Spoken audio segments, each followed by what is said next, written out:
안녕하세요. 꽃갈매입니다. 식물 읽어주는 남자입니다. 20년도 12월에 준비했던 겨울나기 월동 준비 영상을 보게 되었습니다. 그리고 예전 영상임에도 조회수가 높은 것을 확인하였는데요.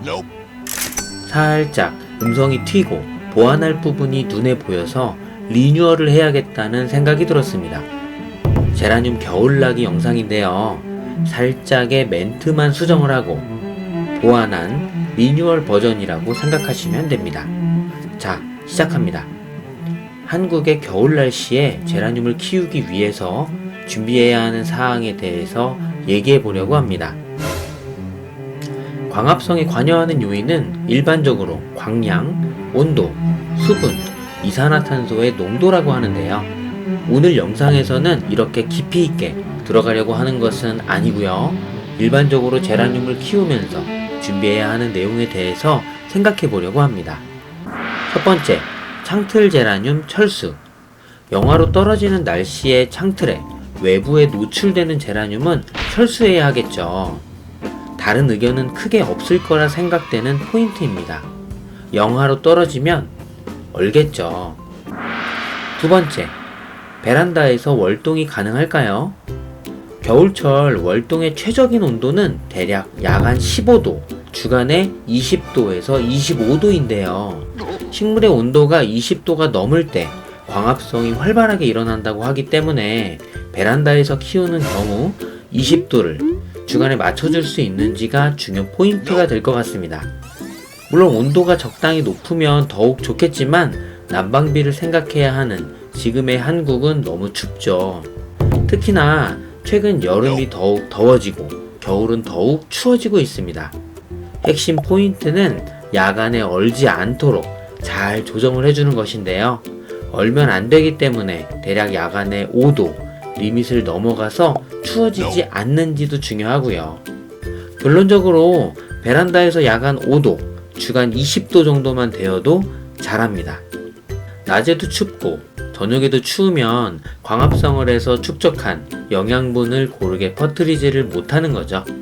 케바케이지만 영하로 온도가 내려가는지 아닌지가 중요합니다. 월동이 가능한지 아닌지의 여부가 여기서 결정이 되는데요. 영하로 떨어지지 않으면 베란다 월동이 가능합니다.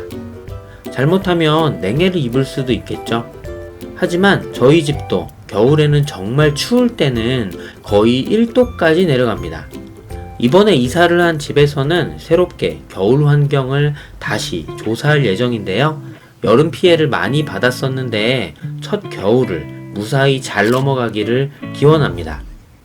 남양 베란다에 대해서 설명했던 영상이 있었는데요. 요약을 하면 남양 베란다는 여름에 조금 힘들 수 있다고 말씀을 드렸었는데요.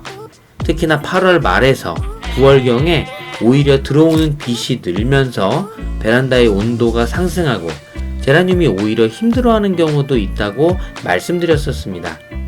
남양이 겨울에 따뜻하다는 얘기는 많이 들어보셨을 텐데요. 이 부분과 연관지어 생각해보면 겨울에는 빛이 많이 들어오기 때문에 제라늄한테는 조금은 나은 환경이 조성이 됩니다. 동양보다는 좋다는 얘기겠죠. 동남양의 경우도 넉넉하게 들어오는 채광이 부족할 수 있는데요. 이럴 때 많이 아시는 식물 등을 적극 활용해야 합니다. 물론 남양에서도 식물 등을 사용하고요. 베란다가 조금 더 추운 경우, 특히 영하 1도에서 2도 정도까지 떨어지는 경우에는 월동은 가능하지만 잎의 물의 양 때문에 동사하는 경우가 발생합니다. 얼어 죽는 거죠. 세 번째, 물 주는 타이밍 주의. 날씨가 추워지면 사람도 활동량이 줄고 자연스럽게 수분의 섭취도 줄게 되는데요. 제라늄도 비슷합니다. 물마름이 봄이나 가을보다 조금 더디게 진행되는 경향이 있는데요. 제라늄의 상태, 성장 등을 확인하면서 물을 주고 물마름 등을 체크하는 것이 좋습니다. 추울 때에는 물을 줄 때 겉흙이 말라 있을 때 물을 주는 것이 좋은데요. 너무 조금, 찔끔 주어서 화분의 위에 흙만 살짝 적시는 정도를 말하는 것은 아닙니다. 조금 더 주어야 하겠죠. 그리고 당연히 조금씩 물을 자주 주는 게 좋습니다. 물론 베란다 환경에 따라서 다르지만 온도가 높고 화분흙이 잘 마를 때에는 물을 흠뻑 더 많이 주기도 합니다. 게다가 환경상 자체적으로 온도가 높지 않기 때문에 물이 잘 마르지 않겠죠. 감안해야 합니다. 네 번째, 통풍은 여름에만. 아닙니다. 통풍은 겨울에도 정말 중요한데요. 환기의 중요성에 대해서 간과를 하는 경우가 많은데요. 예전 학교에서도 은사님 중에 한 분은 겨울에 수업에 들어오실 때마다 모든 문을 5분 정도 열고 강제 통풍을 시켜주셨었는데요. 이 통풍의 중요성에 대해서 이제는 제대로 알고 있습니다. 그리고 식물을 키우면서 각 계절, 봄, 여름, 가을, 겨울 안 중요할 때가 없죠. 겨울에 물이 잘 마르지 않는 경우에 쉽게 곰팡이가 생길 수 있습니다. 심지어는 새로 이사를 온 집에도 습했는지 곰팡이가 생기려는 포인트를 발견했는데요. 여름에 정말 많이 강조했었던 무름병 예방을 위해서 정말 많이 강조했었던 간격 확보와 통풍이 겨울에도 마찬가지로 중요합니다. 특히나 추운 겨울에 문을 닫고 계속 살게 되는 경우가 많은데요. 제라늄한테는 조금은 치명적일 수 있습니다.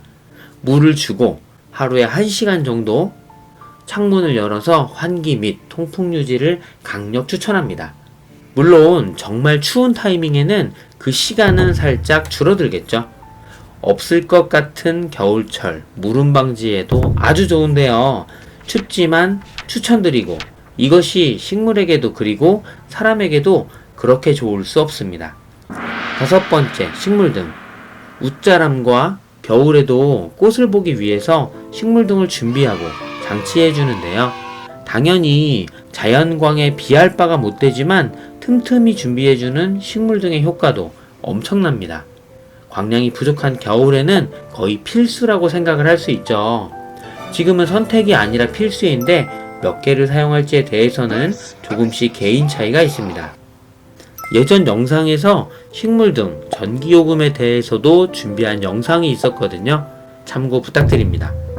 여섯 번째, 겨울에도 꽃을 계속 볼 수 있습니다. 겨울 제라늄의 장점. 겨울에도 꽃을 계속 볼 수 있다는 것이 제라늄 가드닝의 엄청난 장점인데요. 영하로 떨어지지 않도록 베란다 가드닝에 물관리를 잘해주고 필요시 식물등 서포트를 해주면 어렵지 않게 제라늄 꽃을 볼 수 있습니다. 물론 이때는 온도도 잘 맞아야 합니다. 여기까지 제라늄 겨울나기 영상을 준비하였는데요. 다음에 더욱 좋은 영상으로 찾아뵙겠습니다.